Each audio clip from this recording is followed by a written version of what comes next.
second intervenant de cet après-midi est Grégory Bonnet, qui va nous parler de tomates et en particulier de résistance aux pathogènes chez la tomate.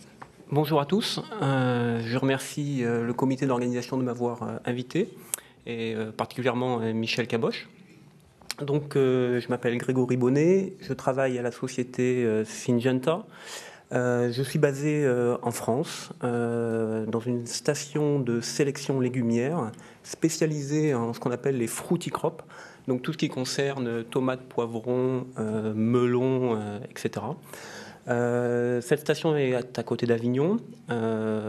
Historiquement, on est implanté depuis environ 60 années. Ça va être notre anniversaire dans 2 ans, je crois. Tout simplement parce que le climat est très bien adapté pour la sélection des plantes. Et c'est l'élément majeur, on va dire, pour faire de l'amélioration. Donc moi, je suis spécialisé dans la recherche de caractères de résistance, au sens large. Quand je dis au sens large, c'est maladies et ravageurs, aussi bien virus, bactéries, champignons, insectes, en fait tout ce qui peut intervenir en culture. À la demande de Michel, je vais essayer de vous montrer en fait que les biotechnologies sont vraiment au cœur de l'amélioration des plantes. Donc moi, je suis spécialisé caractère et c'est vraiment mon quotidien.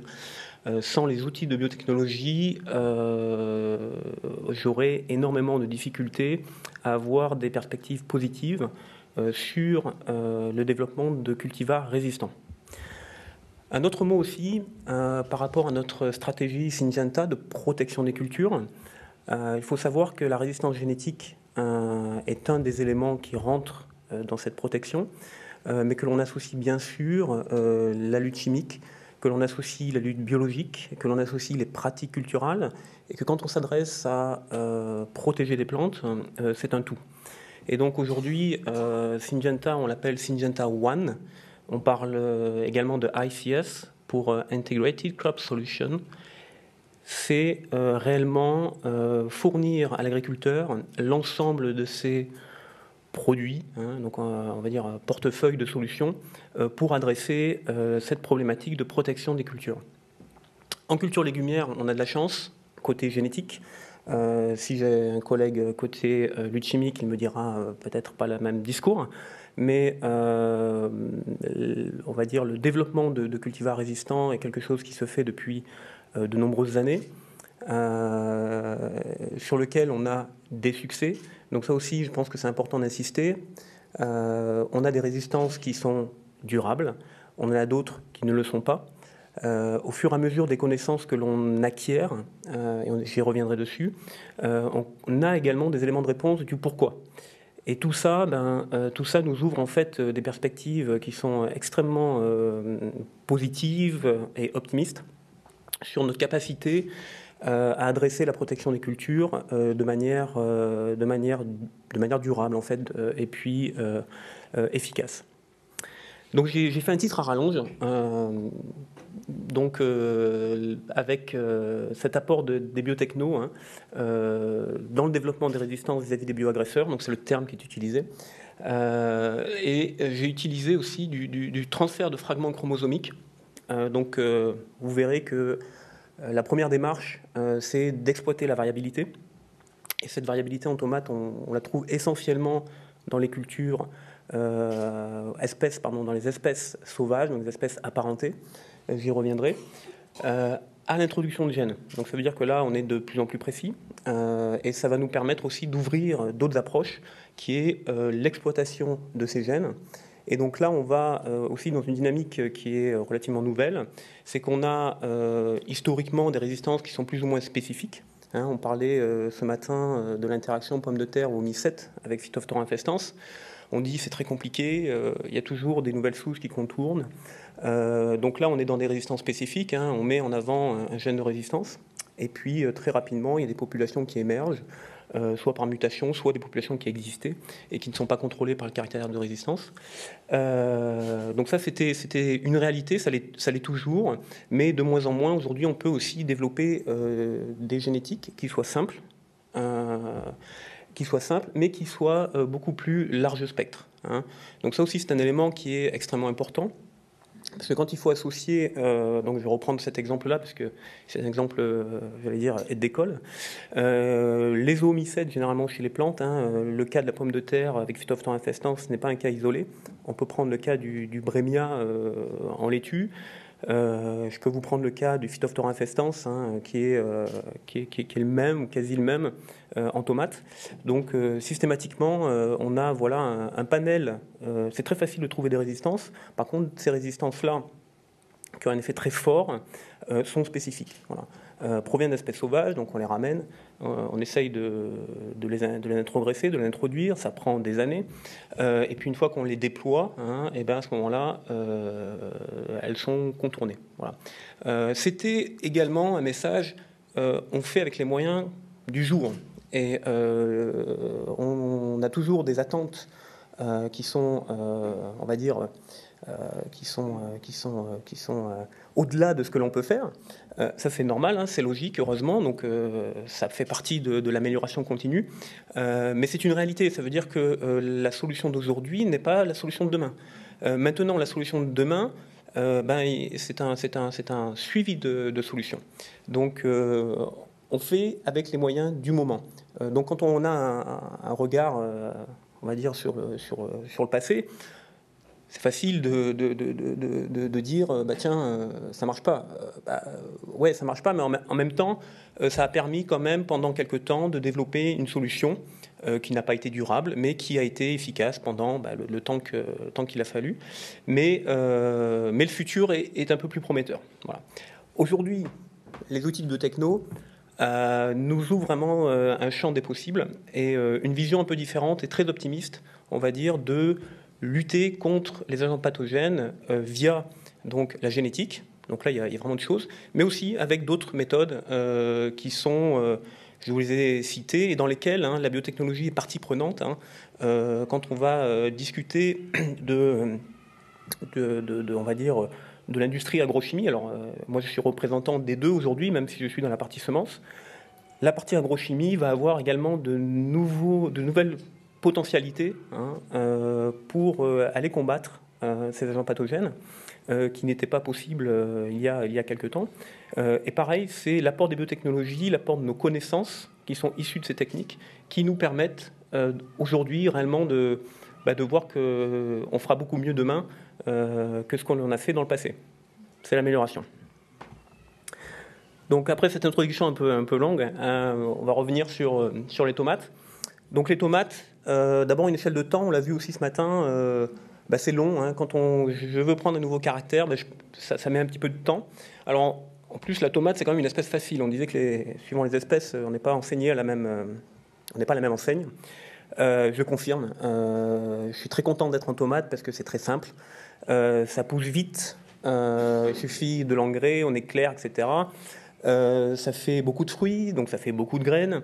C'est une espèce qui est diploïde, très attractive, qui se vend partout. Donc du coup, il y a beaucoup de gens qui bossent dessus. L'INRA, par exemple, qui a des soucis aussi de développer de plus en plus de la recherche sur des espèces commercialement d'intérêt. Hein. Donc, fait la migration à Arabidopsis tomate. Donc les gens de la pomme de terre sont un peu jaloux, mais donc moi ça me facilite aussi mon travail. Ça veut dire que les outils que l'on développe sur la tomate sont disponibles. Et donc ce qui est possible aujourd'hui en tomate n'est pas forcément possible sur d'autres cultures. Mais c'est une question de temps et de technologie. Il est certain que dans certaines cultures qui sont hexaploïdes ou polyploïdes, ça sera beaucoup plus complexe que chez la tomate. Mais en même temps, on commence par ce qui est le plus facile avec les possibilités du moment. Voilà. Alors, cette échelle de temps, elle est là. Ça, c'est une approche classique. Hein. J'observe un phénotype qui m'intéresse et je l'introgresse pour développer une variété commerciale. Un schéma qui représente aussi la variabilité de départ. Hein. Donc, quand on recherche un caractère natif, ce qu'on va essayer, c'est d'élargir au maximum cette base de variabilité qui va être mon potentiel. pour arriver en fait à un produit où la variabilité est très faible, hein, puisqu'en fait, au contraire, on veut un hybride qui soit homogène, reproductible, etc. Donc là, un hybride qui soit calibré. Donc ça, c'est 10 à 15 ans. J'y reviendrai après, parce que vous allez voir que maintenant aussi, avec les nouveaux outils, on peut réduire de manière significative ce temps de développement de nouveaux cultivars. Accéder à la variabilité, donc c'est ça le cœur. Quand on parle de génétique, j'ai vu une génétique sens, on dit génétique forward aussi, donc génétique en avant. En fait, on part de l'observation, hein. On va chercher un phénotype qui est favorable. Alors ce phénotype qui est favorable chez la tomate, on peut regarder ce que tout le monde connaît, hein, quand on regarde les variétés anciennes, la variabilité intraspécifique. Donc quand on interroge une personne qui fait des tomates dans son jardin, on nous dit ouais super, la tomate c'est hyper variable, il y a plein de couleurs, de formes, c'est génial. En fait, au niveau génomique, il n'y a pas de variabilité, hein. Cette variabilité de cette espèce domestiquée, elle est très très très faible. Donc ça nous a posé quelques soucis en termes de développement d'outils, on y reviendra, notamment pour avoir des marqueurs qui soient polymorphes, ce qu'on appelle, hein, donc qui soient informatifs. Quand on a un croisement, par exemple, biparental, on a toujours en tomate le souci de maximiser le polymorphisme au niveau d'un croisement pour avoir des marqueurs informatifs, donc polymorphes, hein, qui distinguent un parent de l'autre. Et ça, c'est un souci. Alors, quand on va chercher des caractères de résistance, généralement, on ne trouve pas grand-chose dans l'espèce domestiquée. Alors je dis pas grand-chose, il y a des exceptions. On s'aperçoit que de temps en temps, ça fait quand même du sens d'aller regarder un caractère particulier, notamment de résistance, dans cette variation-là. Alors je m'explique. Donc on a toujours une variation, hein, c'est-à-dire qu'on a le fond génétique qui va faire varier, mais on va être du très sensible au sensible. Quand même intéressant de savoir ce qui est très sensible, éventuellement pour minimiser l'utilisation de cette variabilité au niveau du germplasme des sélectionneurs. De temps en temps, on s'aperçoit qu'on tombe sur des résistances, et généralement, ce sont des résistances qui sont monogéniques, qui sont récessives, et qui sont liées en fait à des simples mutations. Donc c'est des mutations ponctuelles qui confèrent une résistance récessive, et c'est ce qu'on appelle des facteurs de l'hôte qui ont été mutés. Et ces facteurs de l'hôte, généralement, sont des facteurs qui sont indispensables à l'interaction avec l'agent pathogène. Voilà. Donc, je n'irai pas plus loin. S'il y en a qui veulent les détails, ils pourront me demander après.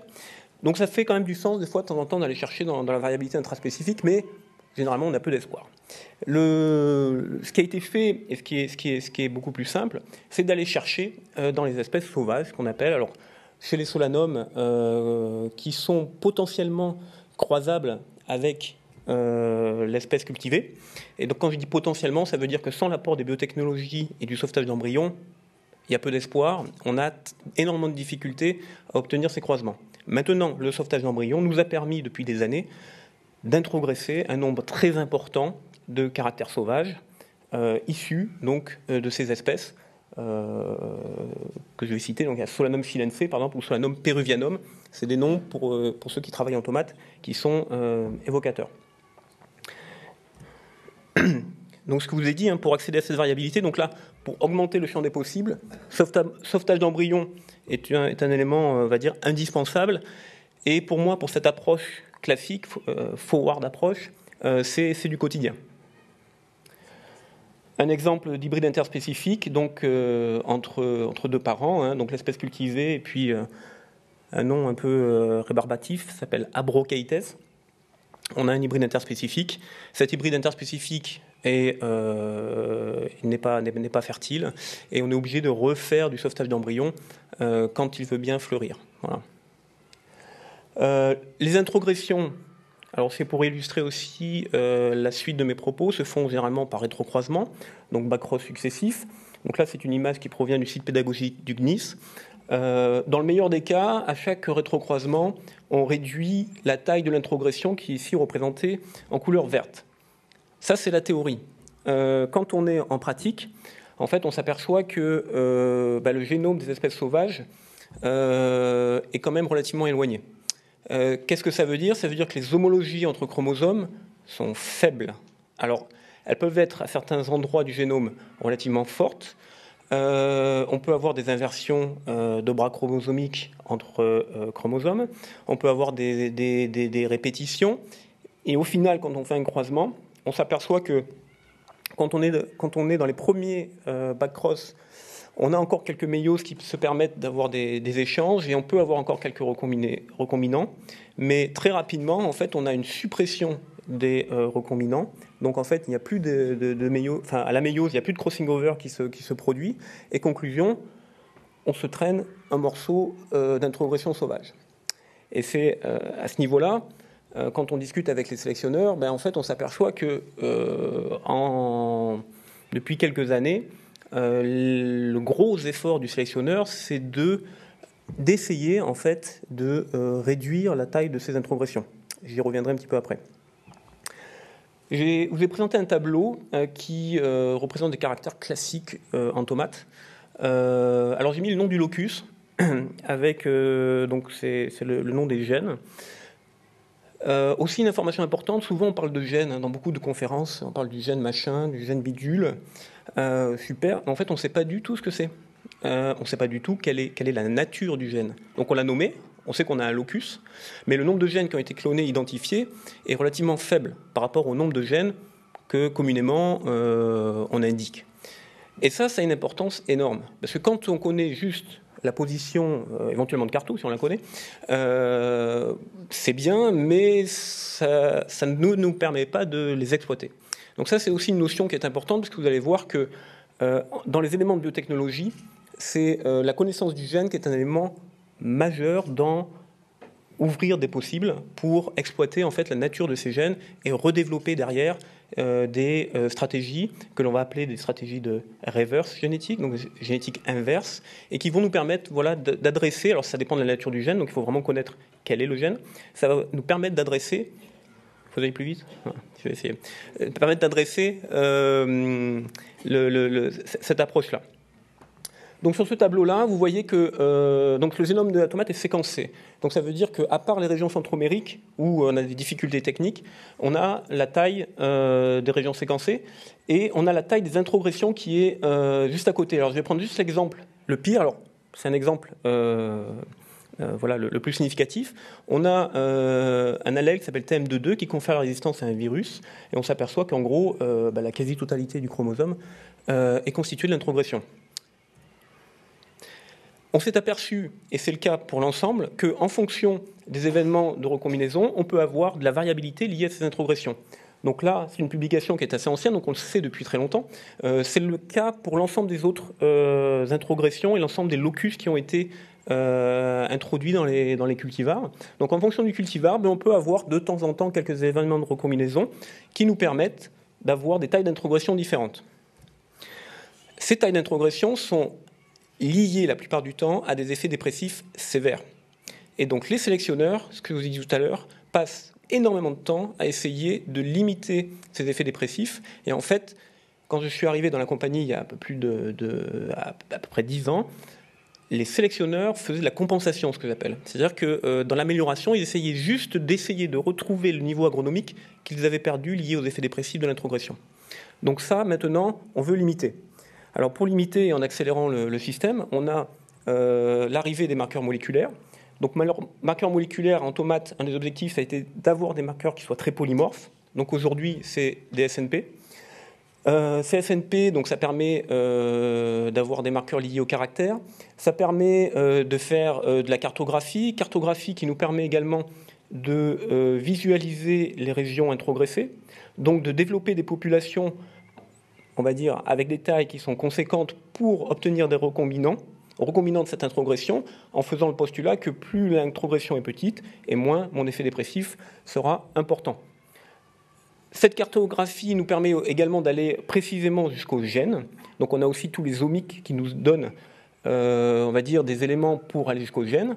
Et une fois qu'on a ce gène, et ben là, ça nous réouvre des possibles. Alors ça va dépendre de la nature du gène, mais ça va nous permettre d'exploiter ces gènes-là dans des approches de génétique reverse.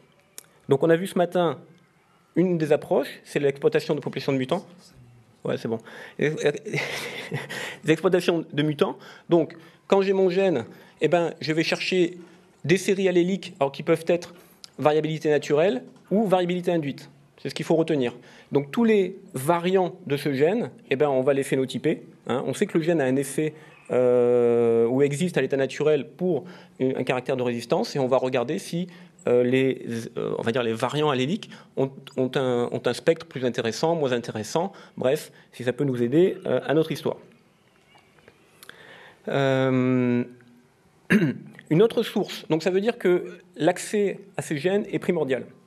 Donc aujourd'hui, la recherche, alors j'ai mis 3 domaines de recherche qui nous donnent en fait des possibilités de développer des résistances. Premier domaine, c'est tous les laboratoires qui étudient les réactions compatibles. Donc, pourquoi un agent pathogène est capable d'attaquer la plante? C'est l'exception. Généralement, une plante est résistante. Il faut bien le savoir. Donc, pourquoi cette exception? Et cette exception-là nous met en évidence en fait des gènes qui sont vraiment indispensables au développement de l'agent pathogène. Et à ce moment-là, aller rechercher des variants aussi bien dans la variation naturelle que induite peut nous permettre de développer des résistances. Ça marche, on le sait. Deuxième, c'est les études des interactions incompatibles. Pourquoi, en général, une plante est résistante? Pourquoi une plante est immune? C'est le postulat de départ. Là aussi, on arrive à identifier des raisons, et ça nous permet d'exploiter cette nature des gènes, que ce soit pour la tomate ou même pour des espèces apparentées. Troisième mécanisme sur lequel on fonde beaucoup d'espoir et sur lequel on a déjà des évidences, c'est que tous les phénomènes d'expression ou liés à la modulation de l'expression dans les génomes interviennent pour les interactions et pour les résistances vis-à-vis des agents pathogènes. Alors on a un peu plus d'évidence pour certains pathogènes, notamment pour les virus, mais là aussi ça nous donne exactement des cibles que l'on peut modifier. On sait qu'à l'état naturel, on a des résistances qui sont large spectre, qui sont durables. Généralement, ces résistances large spectre durables ont un niveau phénotypique beaucoup plus faible. Et quand je dis beaucoup plus faible, c'est des résistances donc dites intermédiaires, mais qui sont largement exploitables d'un point de vue commercial. Quand on fait des screenings avant, aujourd'hui, on a des limites en termes de phénotypage. Donc on n'est pas capable d'identifier de manière très facile ces phénotypes-là. Et donc généralement, on a tendance à identifier des phénotypes qui ont un effet fort et donc à choisir des gènes dominants qui sont du type NBS-LRR. Donc ça, c'est l'exploitation. Voilà, je vais finir vite. Grosso modo. Donc au niveau de l'exploitation, une fois qu'on a un gène, c'est plus 10 à 15 ans, c'est 3 à 5 ans. Et en fait, on a, comme dans le cas de la pomme de terre, on a un effet incompressible qui est l'expérimentation des hybrides. Et donc là, on a 3 à 4 années minimum d'expérimentation. Par contre, à partir d'un allèle de résistance que l'on aurait identifié dans une population ou dans un panel de variabilité naturelle ou induit, en 1 an et demi, on est capable de l'introgresser avec l'aide des marqueurs moléculaires et de convertir une lignée élite avec ce caractère. Voilà, donc je vous remercie pour votre attention. Si vous avez des questions.